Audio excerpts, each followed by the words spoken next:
अकेला चना भार नहीं फोड़ सकता, पर अकेला बंदा पहाड़ तोड़ सकता है। एक बंदा अमेरिका से रूस गया पुरानी मिसाइल्स के खोखे खरीदने, ताकि उनसे कुछ ऐसा बना सके जो आज तक कोई नहीं बना पाया था। रॉकेट, जमीन से उड़ने वाला नहीं, उड़कर जमीन पर वापस उतरने वाला रॉकेट। ऐसा रॉकेट जो किसी ने सोचा भी नहीं होगा कि पॉसिबल होगा। अगर किसी ने सोचा होगा तो उसके पास में आइडिया नहीं होगा कि कैसे रॉकेट को जमीन पे वापस उतारना है, और अगर किसी के पास में आइडिया भी होगा तो उसने किया नहीं होगा।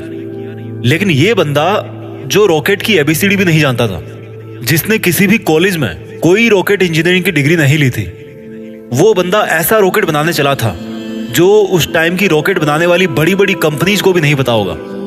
जमीन पे वापस उतरने वाला रॉकेट। रॉकेट लॉन्च तो कई साल से होते आए थे। कोई रॉकेट को लैंड करके दिखाए तो उसको बोलेंगे रियल दुनिया का रियल आयरन मैन। इस बंदे से रूस वालों ने जरूरत से ज्यादा पैसे मांगे। यहां तक कि कहा जाता है कि रूस में जो इस बंदे की मीटिंग हुई थी वहां की कमेटी के साथ में, उस मीटिंग में उस बंदे का बहुत मजाक उड़ाया गया। यहां तक कि उसके मुंह पे थूका भी गया, यह भी कहा जाता है। और इसको कहा गया कि तेरे पास पैसे तो है नहीं और तू आ गया मिसाइल खरीदने। ये बंदा बिना डील पूरी किए वापस अपने कंट्री आ गया और उसी दिन से किताब उठा ली इसी सवाल के जवाब में कि मैं क्यों नहीं बना सकता रॉकेट। मैं ऐसा रॉकेट बना के दिखाऊंगा जो बहुत कम खर्चे पे अंतरिक्ष में जा सके, और इसके बाद ऐसा रॉकेट बनाऊंगा जो लॉन्च के साथ साथ जमीन पर वापस भी लैंड कर सके। बंदे ने एक के बाद एक किताबें पढ़ डाली और शुरू कर दिया अपना पहला प्रोजेक्ट। सन 2006 पहले लॉन्च के 37 सेकंड के अंदर ही 37 सेकंड के अंदर ही उसका रॉकेट लॉन्च के बाद सीधा जमीन पे आके वापस गिर गया। और ये गिरना ऐसा था कि उस रॉकेट के टुकड़े टुकड़े हो गए। प्रोजेक्ट फेल हो गया। बंदा 4 साल से इस पे काम कर रहा था। 2002 से उसने काम शुरू किया था। 2006 में उसका पहला प्रोजेक्ट फेल हो गया। पैसों का बहुत नुकसान हो गया। बंदे ने फिर सवाल ढूंढने की कोशिश करी कि यार कहाँ कमी रह गई, रॉकेट लॉन्च क्यों नहीं हो पाया। 1 साल बाद फिर से रॉकेट लॉन्च किया, फिर से वही हुआ, मिशन फेल्ड, रॉकेट क्रैश, पैसों का भारी नुकसान। फिर 1 साल बाद तीसरी कोशिश करी और फिर वही हुआ, मिशन फेल्ड, रॉकेट क्रैश, पैसों का भारी नुकसान। एक के बाद एक करके 3 बार इसके प्रोजेक्ट फेल हो गए। अब इस बंदे के पास में है ना, बड़ी मुश्किल से केवल 1 को रॉकेट जितने पैसे बचे थे, या उतने भी नहीं बचे थे कह लो। जितने अच्छे अच्छे इंजीनियर थे ना इस बंदे के पास में, वो सब इसको छोड़ करके वापस चले गए। लेकिन इस बंदे में इतना जुनून था, इतना होमवर्क इसने कर रखा था कि इसने सोचा कि यार एक बार वो ट्राई करते हैं। लेकिन इसके पास में इतने पैसे नहीं थे कि ये अच्छे इंजीनियर्स को हायर कर सके, और ये घटिया इंजीनियर्स को रखना नहीं चाहता था। तो इसने डिसाइड किया कि जब मैंने इतनी पढ़ाई कर रखी है तो क्यों ना इस बार प्रोजेक्ट का चीफ इंजीनियर मैं ही बन जाऊं। वो बंदा खुद चीफ इंजीनियर था जिसने रॉकेट साइंस की कोई इंजीनियरिंग डिग्री नहीं ले रखी थी। बड़ी अजीब सी बात थी, बहुत रिस्की काम था ये। पैसों का पहले ही भारी नुकसान हो चुका था, लेकिन इस बंदे की हिम्मत का नुकसान कोई नहीं कर पाया। पूरी जान चौथी कोशिश में लगा दी, और उसके बाद में कुछ ऐसा हुआ ना जो आज तक कोई नहीं कर पाया। पूरी दुनिया ने एक नजारा देखा। दुनिया का सबसे कम बजट में उड़ने वाला रॉकेट सफलतापूर्वक लॉन्च हो चुका था। साइंस की दुनिया में ऐसी घटना पहली बार नहीं हुई थी, लेकिन इतने कम बजट के अंदर किसी रॉकेट को लॉन्च करना पहली बार हुआ था। ऐसा करके दिखाया उस बंदे ने जिसको किसी ने रॉकेट बनाना नहीं सिखाया। इस बंदे की कंपनी को आज दुनिया स्पेस एक्स के नाम से जानती है, और इसके रॉकेट में इतनी जान है ना कि नासा भी अपने कई सैटेलाइट स्पेस एक्स के जरिए अंतरिक्ष में भेजती है। जब इस बंदे के 3 फेल्ड लॉन्च के बाद में चौथा लॉन्च सफल हुआ ना, तो सफल होते ही नासा ने कहा कि भाई हमें यानी कि नासा वालों को चाहिए तुम्हारा ये रॉकेट। और सक्सेसफुल लॉन्च के 2-4 महीनों के अंदर ही डील पक्की भी हो गई, क्योंकि इसके पहले नासा का बहुत खर्चा होता था सैटेलाइट्स को लॉन्च करने में। लेकिन ये बंदा यहीं पे नहीं रुकने वाला था। बोला कि ऐसा रॉकेट बनाऊंगा अब जिसको बार बार यूज किया जा सके।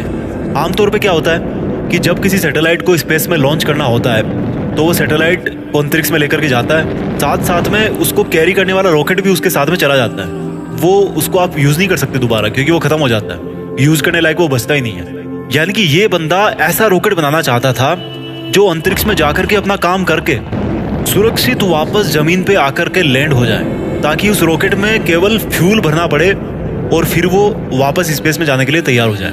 जब इस बंदे ने 2011 में अनाउंस किया कि मैं लैंड करने वाला रॉकेट बनाना चाहता हूँ, तो काफी लोगों ने इसकी मजाक बनाई। बड़े बड़े लोगों ने कहा कि ये फालतू का काम है, क्योंकि हवाई जहाज तो लैंड कर सकता है, लेकिन रॉकेट को लैंड करवाना नामुमकिन है। लेकिन इस बंदे के दिमाग में नामुमकिन नाम की कोई चीज नहीं थी। इसके दिमाग में केवल जिद थी कि मैं लैंड करने वाला रॉकेट जरूर बनाऊंगा, सबको गलत साबित करके बताऊंगा।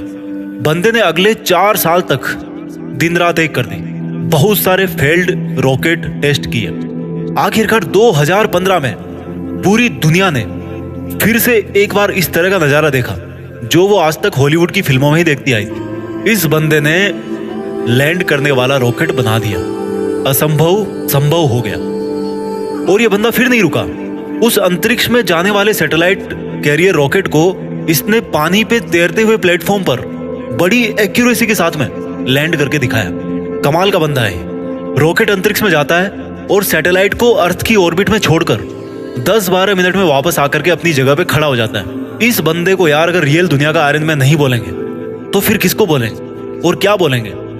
ये वही बंदा था जिसने बचपन में इतनी किताबें पढ़ डाली थी कि एक समय ऐसा आया जब इसके आसपास में किताबें कम पढ़ने लग गई। लेकिन बंदे को पढ़ना था तो किताबों का स्टॉक खत्म होने के बाद में पूरा एनसाइक्लोपीडिया पढ़ डाला। ये बंदा आज दुनिया का सबसे अमीर इंसान बन चुका है।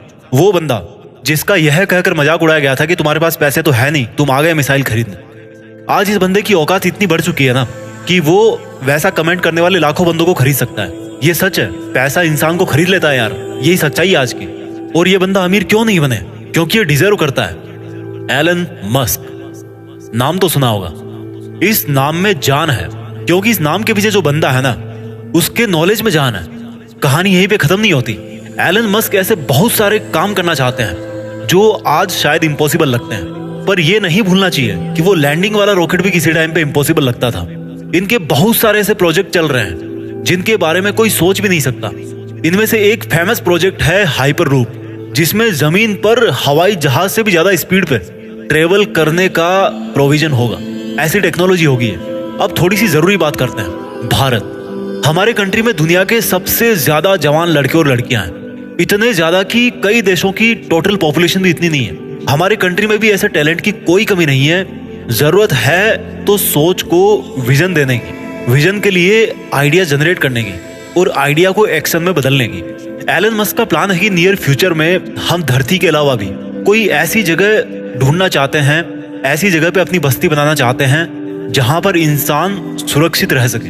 क्योंकि हो सकता है भविष्य में कोई एस्टेरॉइड धरती से टकरा जाए और धरती से मानवता ठीक उसी तरह से खत्म हो जाए जिस तरह से कई साल पहले डायनासोर धरती से चले गए थे, गायब हो गए थे। और इसलिए इनके फ्यूचर के प्रोजेक्ट में एक प्रोजेक्ट ये भी है कि मंगल ग्रह पर इंसानों की बस्ती बनाई जाए। इनका बड़ा तगड़ा है यार इनका विजन, और ऐसा विजन आज हमारे यूथ में होना बहुत जरूरी है। अगर ये बंदा कर सकता है ना तो समझ सकते हो कि इंसान का दिमाग कितना पावरफुल है, इंसान की हिम्मत कितनी पावरफुल है, इंसान की कैपेबिलिटी क्या है और इंसान के लिए क्या इम्पॉसिबल है। एलन मस्क का मानना है कि फेल होने से नहीं डरना चाहिए, क्योंकि फेल होना भी एक ऑप्शन होता है, लेकिन काम ना करना कोई ऑप्शन नहीं होता। ये खुद मानते हैं कि ये एक हफ्ते में लगभग 120 घंटे काम करते हैं। अगर 7 से डिवाइड करोगे ना तो लगभग 17 घंटे के आसपास आएंगे एक दिन में निकल के। कई बंदे तो इतना सोते होंगे। इनका कहना है कि मैं वो काम नहीं करता जो जरूरी है, मैं वो काम करता हूँ जो मुझे लगता है कि मुझे करना चाहिए। इनके फंडे बड़े सिंपल है यार। ये कहते हैं कि अच्छी स्कूल और अच्छी कॉलेज में जाने से बंदा एजुकेटेड नहीं हो जाता है, क्योंकि मैं कभी भी हार्वर्ड यूनिवर्सिटी में नहीं पढ़ा, लेकिन फिर भी वहां पर पढ़ चुके कई टैलेंटेड स्टूडेंट और इंजीनियर मेरे अंडर में काम करते हैं। ये कहते हैं कि एक्स्ट्रा ऑर्डिनरी बनने का हर ऑर्डिनरी इंसान के पास में ऑप्शन रहता है। इनका यह भी कहना है कि अगर आप फेल नहीं हो रहे हो तो इसका मतलब आप लाइफ में कुछ कर ही नहीं रहे हो। हर जवान लड़के और लड़की को आज ये बात समझनी पड़ेगी कि उनको आज की डेट में क्या करना चाहिए। क्या उनको वो करना चाहिए जो उनको लगता है कि जरूरी है, या उनको वो करना चाहिए जो उनको लगता है कि उनको करना चाहिए।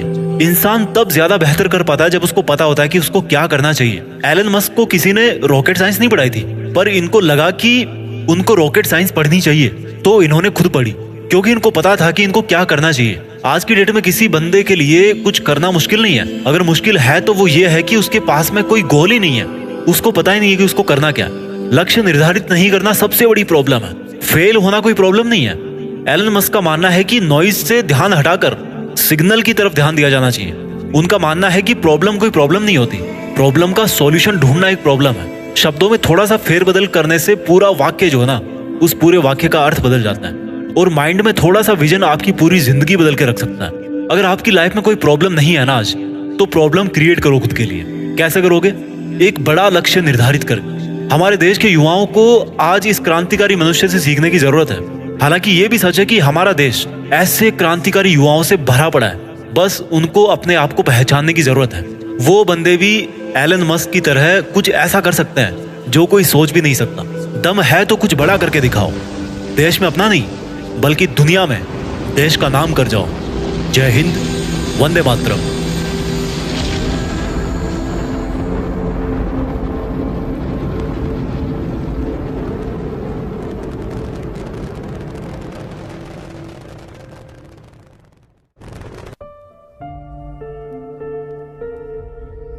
जीत फिक्स।